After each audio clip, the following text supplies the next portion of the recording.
door.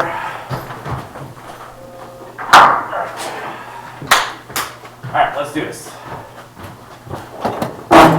Okay. So, let's see. Let me get my lessons out. There you are. There you go, my coat. Alright. So, well, good morning again. So, just a few quick announcements. Quiz 11 is going to be Wednesday, November 18th. So this Wednesday to Thursday, November 19th. Covering lessons, well, it's lesson 29. So last Friday. And then quiz 12 is on Monday, next Monday, on November 23rd, and then Tuesday, November 24th. Covering lessons 30 and 31. Okay, so that's all in the way of announcements. Other than that, any other things, any homework questions you want to bring up? Very fine. I mean, we haven't really started yet, so. Any homework questions you want to look at? Okay, just a quick heads up. I won't, just because of how difficult, how tricky this past lesson was, I'm going to have office hours tonight from 6 to 7. But the thing is that I'm going to be this week's going to be pretty brutal for me, so I'm probably not going to have Zoom office hours on Wednesday. So, just keep that in mind. I'll still be on Piazza from 4 to 5 on Wednesday, but that's probably it in regarding that. But I'll probably have something on some Zoom office hours on Thursday to compensate for. So, just watch out for that. Okay, so if there are no announcements. What's up? Oh, she's asking if I want the notes. Okay. Okay. So on that, so that's these two quizzes. Not much. So let's go ahead and get started. So let's do a quick recollection from last time. So Riemann sums. So the point of Riemann sums, as we saw last time, was to estimate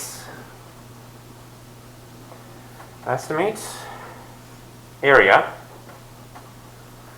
under a curve y equals f of x on the interval a comma b with n rectangles. Okay. So here's what I'm going to do. So I'm going to draw some curve y equals f of x on each of these three graphs or plots here. So here's what I'm going to do. So I'm going to have A and B be here.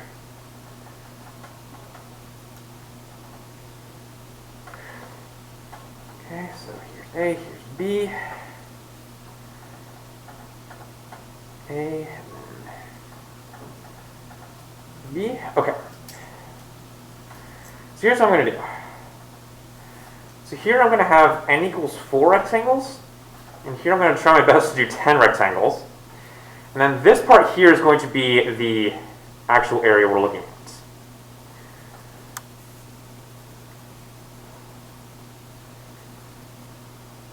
So here's the actual area in consideration here.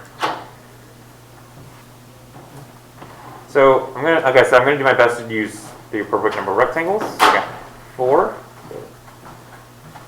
Here's 4. Okay, so that's 4 rectangles.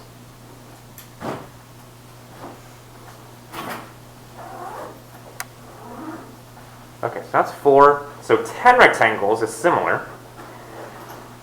So 2, 3, 4, 5, 6, 7, 8, 9, and then 10. So like I said, that's my best way of doing 10 rectangles.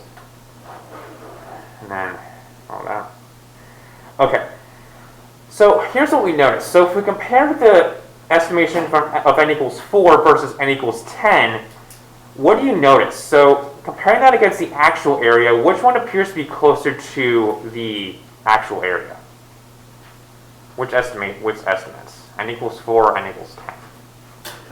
10. N equals 10 is closer, right? So you notice, okay, well, that probably seems to be the case that, if we use more rectangles, that seems to be getting closer to the actual area. So in other words, as n increases,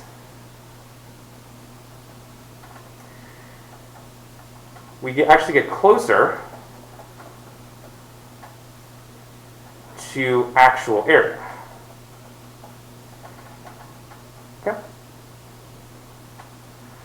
So in that case, in this case, if you were let n blow up to infinity, for instance, then you would get the actual area.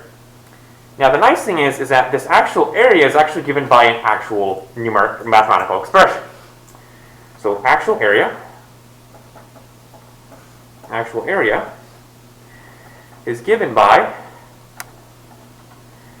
what's known as a definite integral. So in this case, we still have that curly looking s we saw before, and f of x dx, which is the function in consideration. So this is f of x, y equals f of x, and then y equals f of x.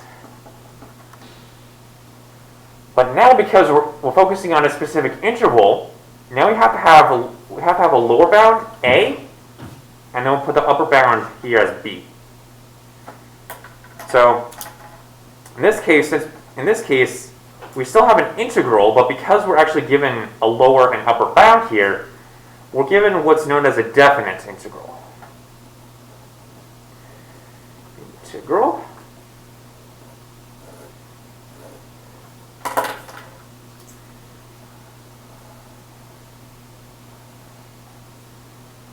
So because of the bounds that are given to us, that means we have to have an actual numerical value. So bounds given, so must yield numerical value. Okay. So just something to keep in mind for the next couple of lessons. So basically today is mainly focusing on how to find definite integrals using for sort of quote unquote nice functions, by which I mean functions that we know how to work with geometrically. So that's the point of today's lesson. So one thing to keep in mind is that, as we sort of saw last time, the definite integral can still be negative if f of x is negative somewhere in the interval a comma b. Okay? And in this case, you would get what's known as as we mentioned last time, you would get the signed area. Signed area. In this case. Okay.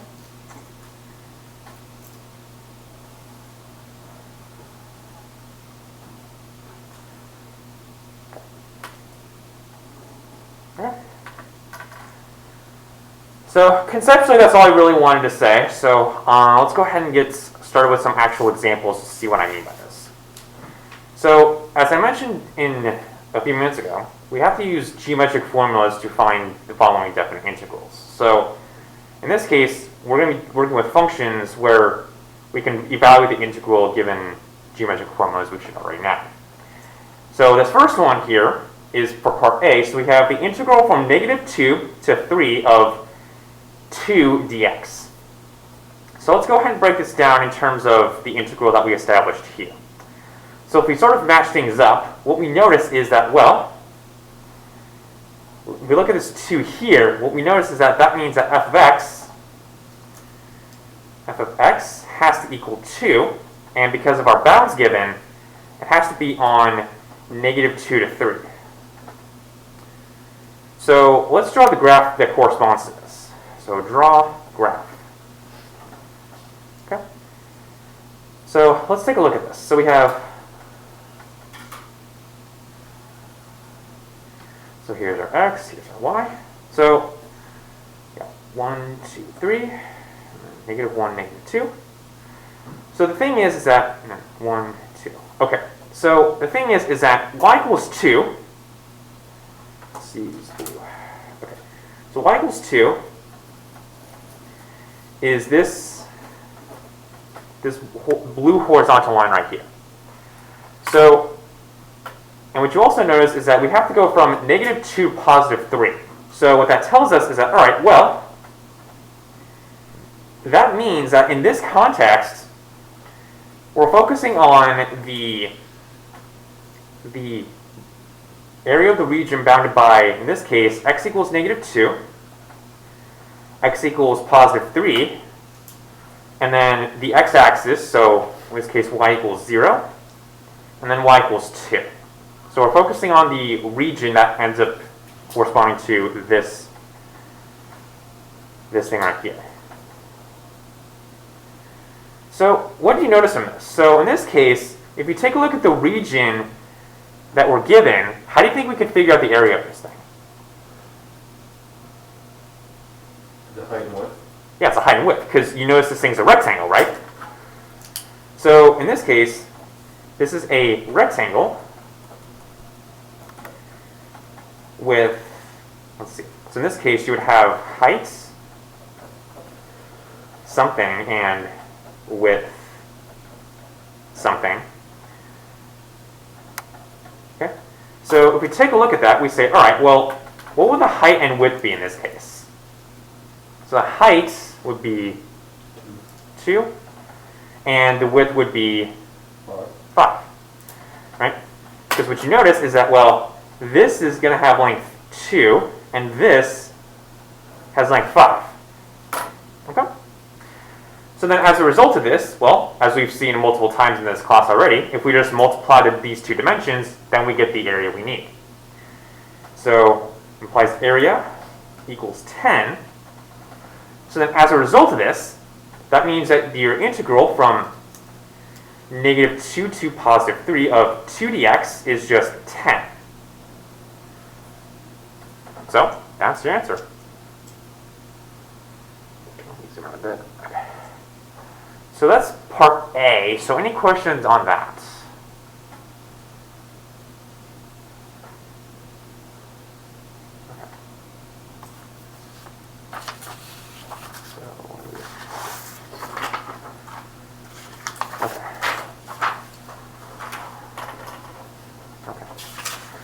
Now here's where things get a bit slightly tricky.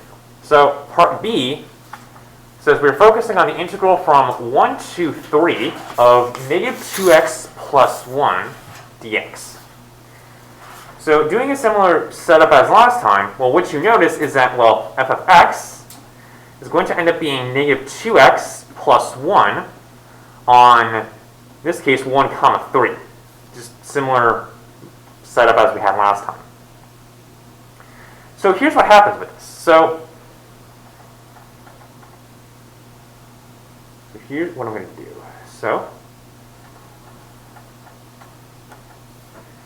I'm going to have 1, 2, 3, and then I'm going to have +1 here, and then 1, 2, 3, 4, 5, 6, 7.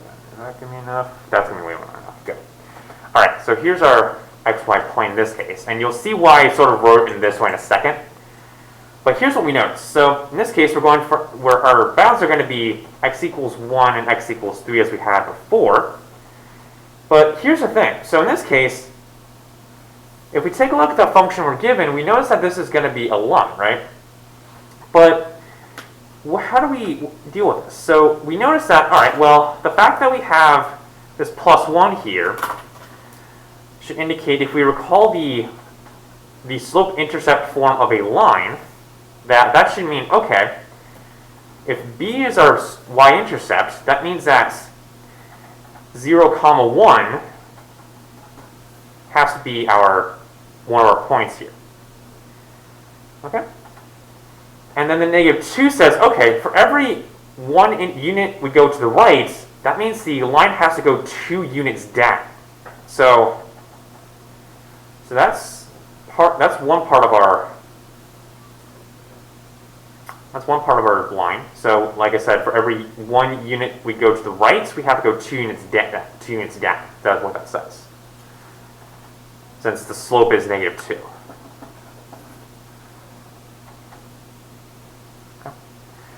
and then do a similar thing. So if we go to x equals 2, we have to be 2 units down from -1. So in this case, we have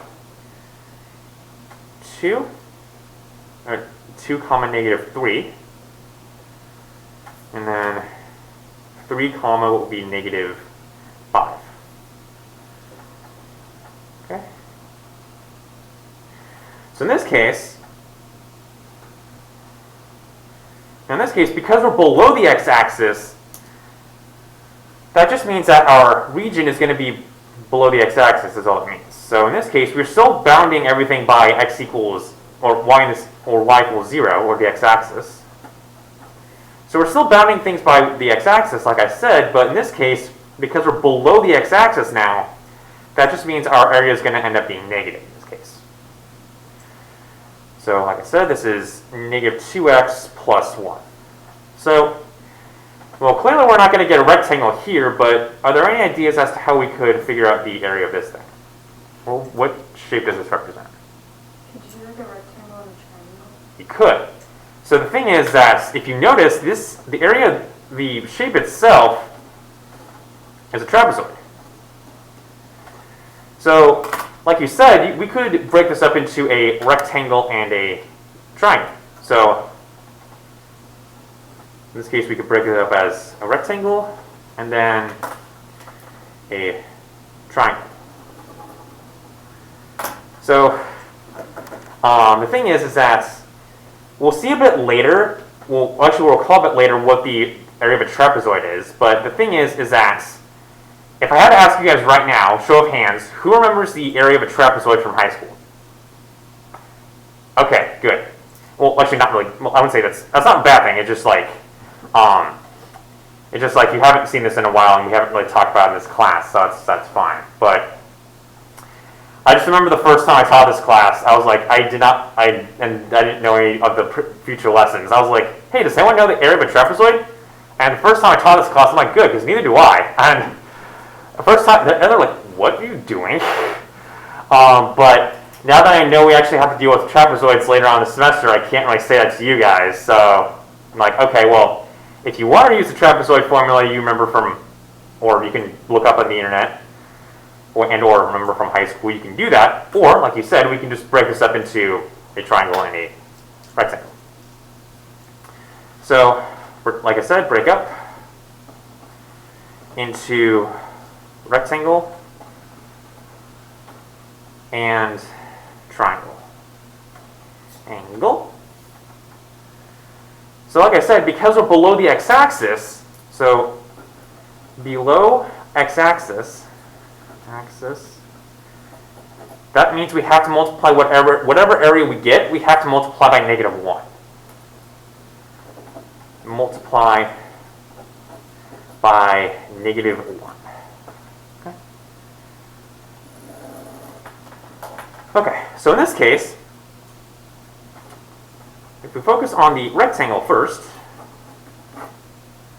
so what would if we just focus on the area of the rectangle itself, what would this be? It's 2, right? So the area of the rectangle is 2. That's not too hard to see. But like I said, because we're below the x-axis now, we've got to take that area and multiply by -1. So that's your area of the rectangle, or in this case, the sine area in this case. And then the triangle. So what would the area of this thing be?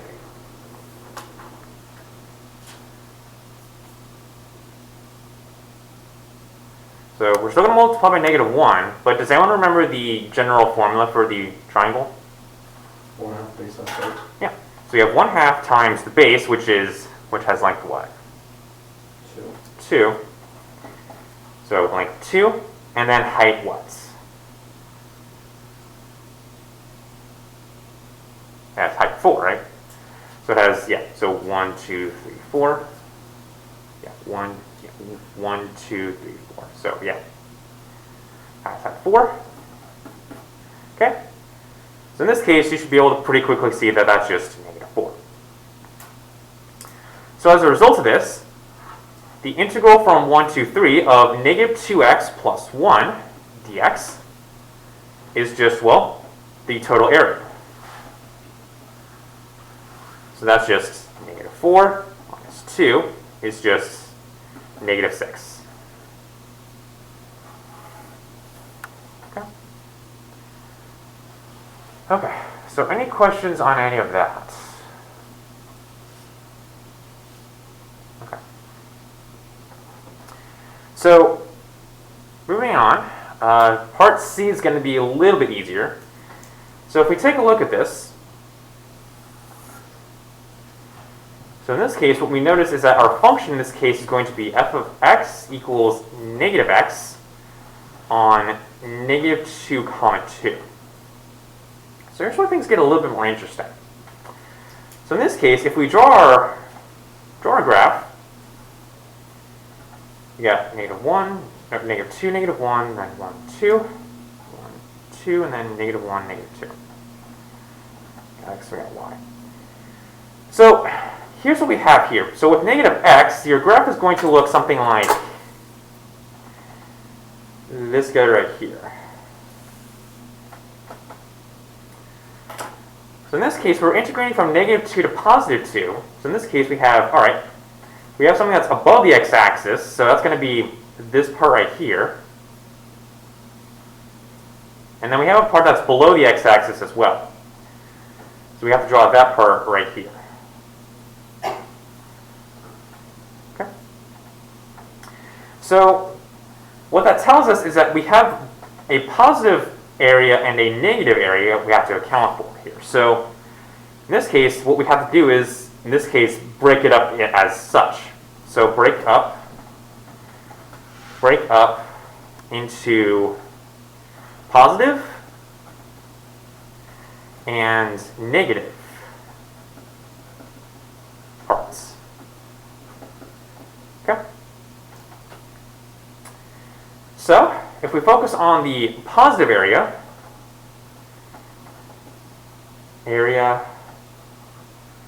which in this case is on negative 2 to 0,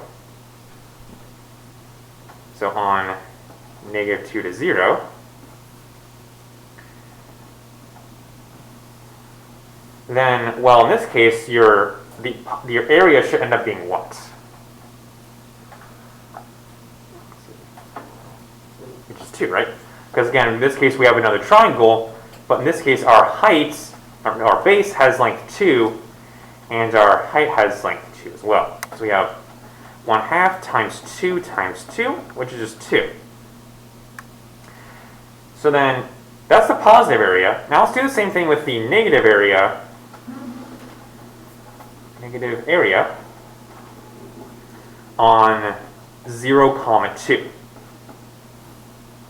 Okay. So someone else, what would the signed area of this be? Negative 4. Negative 4 for this thing right here. For this triangle. Oh, negative 2. Negative what? That is a negative 2. Negative 2, right? Because in this case, you have the same area as before. So you have 1/2 times 2 times 2. But in this case, again, we're below the x-axis, so we got to multiply whatever we get by negative 1. So in this case, we have negative 2. So then, as a result of this, you end up with the integral from negative 2 to positive 2 of negative x dx should end up being what? It's a big fat, what was it? Yeah, it's a big fat 0, right? Because we have 2 from this part here plus negative 2 from this part here. And so that should just be a big fat 0. Okay? So, yeah. So in this case, what that tells us is that, it's very possible we could have something that's positive, like we saw in part A, something negative, like we saw in part B, or just even simply 0, as we're seeing in part C here. So, just some cases to keep in mind when you guys do the homework. So, okay? Any other questions on these parts here? Okay. All right. So, let's move on to example 2 if everyone's good to go. Okay. So here's what we have here. So we have that example 2 says, what definite integral can be used to find the area of the shaded region below? And we have to figure out, well, what is this area? So one thing we can notice right away is, okay, we may not know immediately what f of x here is. So we may not immediately know what f of x here is, even though it is a line. But here's what we do know. Based off of what's going on the x-axis, what can that tell us immediately about what the bounds of our integral should be? Based on what we've been seeing up until this point. Is it 1 to 3? Yes. So yeah, so in this case, so f of x on 1 to 3, so that gives bounds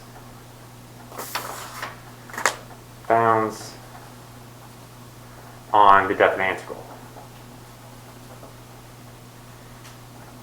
Definite integral. Okay? So now the last question is, well, what is f of x? What is f of x? Okay?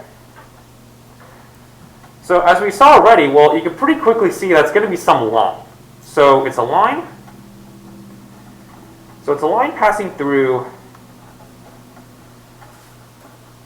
3 points that we know. So in this case, we can see that it passes through 0, 1, 0, 1, and then we also notice that passes through, well, 1, 3, 1, 3, and then in this case 3, 7. Okay? So in this case, if we want to figure out the equation of this line in slope-intercept form, well, so we have y equals mx plus b. Well, based off the data we have already, can we figure out one of these two values right off the bat?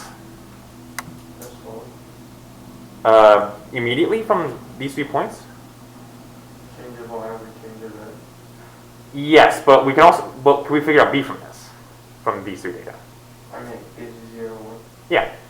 We have 0, 1 already, so that immediately corresponds to the slope-intercept, which is exactly this.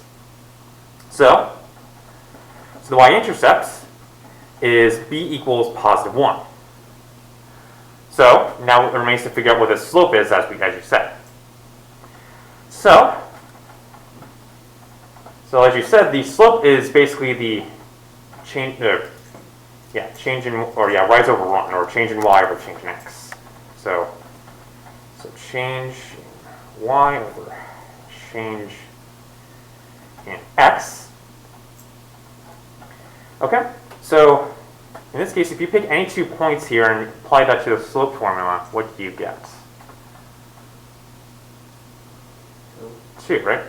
Because if you, for instance, pick 0, 1 and 1, 3, then you end up with, well, change in y is going to be the difference of these 2 points, so we get 3 minus 1 over change in x, which is the difference between the x coordinates. So we get 1 minus 0. Okay?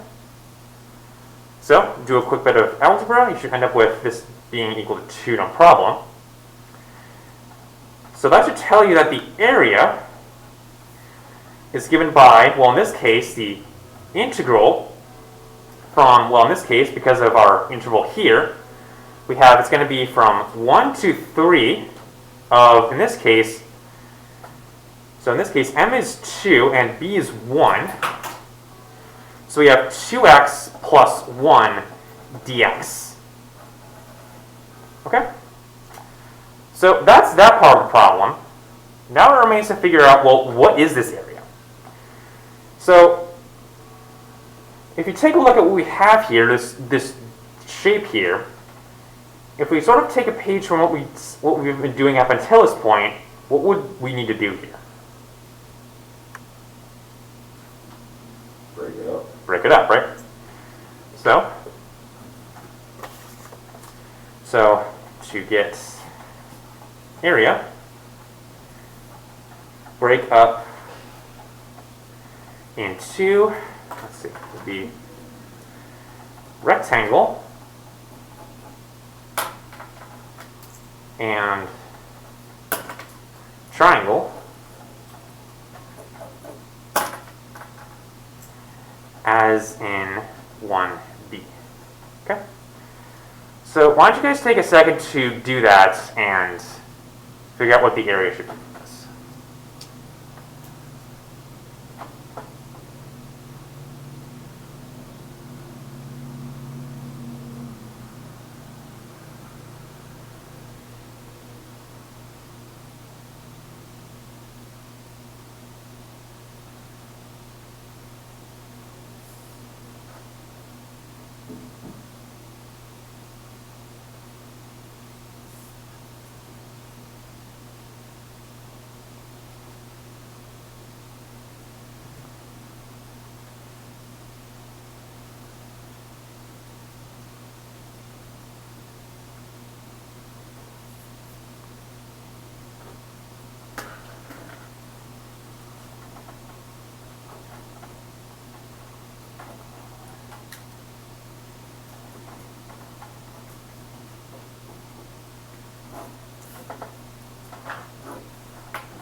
So what would the area of the rectangle be? Yeah,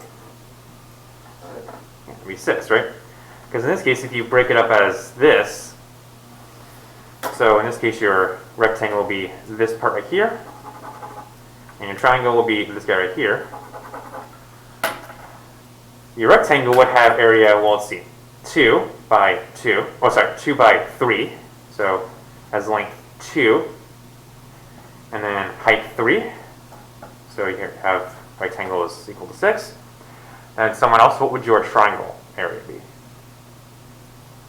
4. 4, right? Because it's 1/2 times the length, or the base, length of the base, which is 2 again.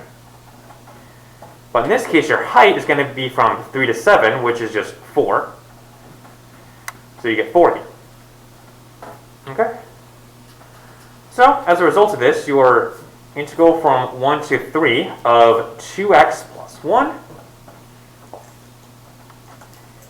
dx is going to equal, let's see, we'll just add these two up. So we get 6 plus 4, and that should be a good old 10. Okay, so that's example 2. So any questions on that part? Okay, so the next example is going to be example 3. So it's going to be similar as to what we've been doing, but it's going to be slightly different in terms of computations. So what I'm going to do for that one is say, try this one on your own, and we'll reconvene in about 10 after, I'd say. And it's 9:03 right now. So a couple of hints I'll give you is that this point here is 4, 1. This point here is 2, 0. And this is 0, negative 1. 0, negative 1. And actually, yeah, we'll only 1 point. Negative 3, 2 points. Negative 3, negative 2.5. So why don't you guys take about 5 minutes and look at that one on your own.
30 more seconds.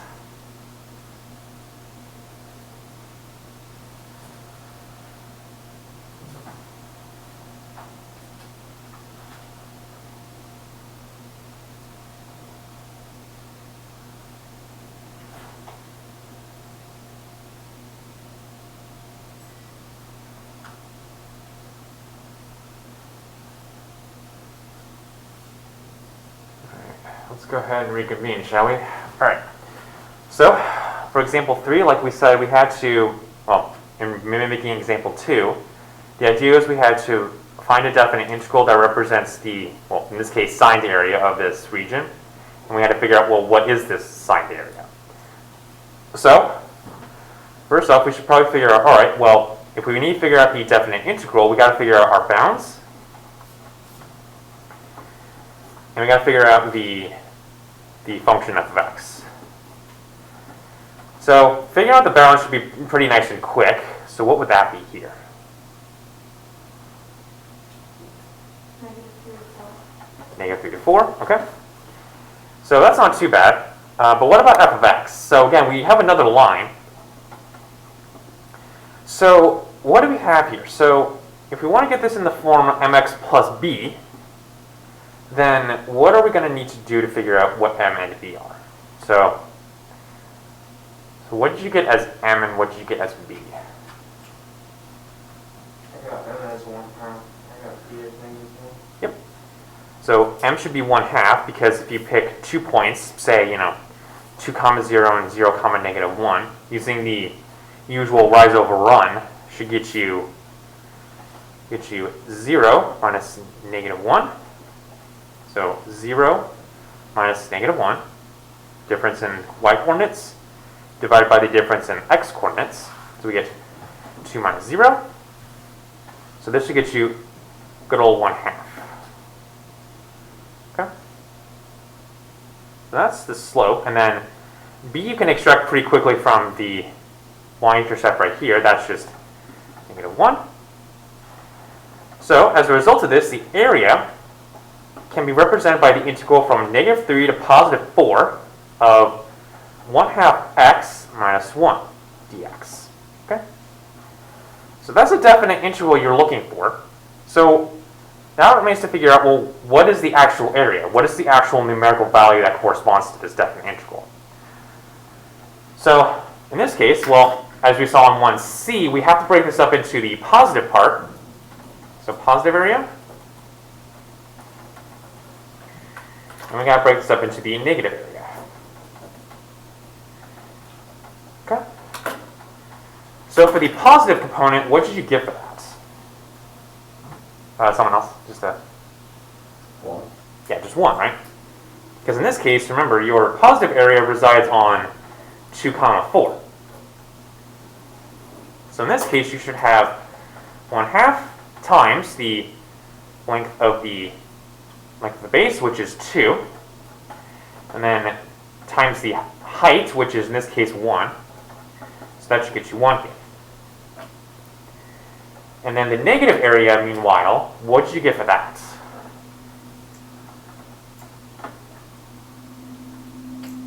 I got -6.5. Yeah, so as a fraction, that would be, 12.5. as a fraction? 25 over What's that? 25. 25 over, what was it? 2. I got something else. Wait. Yeah, I should be getting something slightly different. 25 over 4. Yeah, 25 over 4. There you go. So we get so in this case, our negative area resides on -3 comma 2, as we can see from this. So we get, in this case, because we have -1 because of the fact that we're below the x-axis. So we get 1/2 times the length of the base, which is 5, times the height, which in this case will be 2.5, or in this case, or if you prefer, this is just 1 times 1/2 times 5 times 2.5, which is also the same thing as 5/2. So in this case, that's just -25 over 4. Okay? So as a result of this, you should be able to get that the integral from negative 3 to positive 4 of 1/2 times x minus 1 dx should then equal what numerical value as a fraction? 21, Negative 21 over 4, right? Because in this case we have 1 from this part here, and then plus negative 25 over 4. So do a quick little bit of algebra with the fractions, and you should end up with negative 21 over 4 as your final answer. Okay? And that's example 3. So, any questions on any of that? Okay, well, that's all I have for today, so I will see you guys on Wednesday. Or tonight if you guys have any questions on Zoom/Piazza.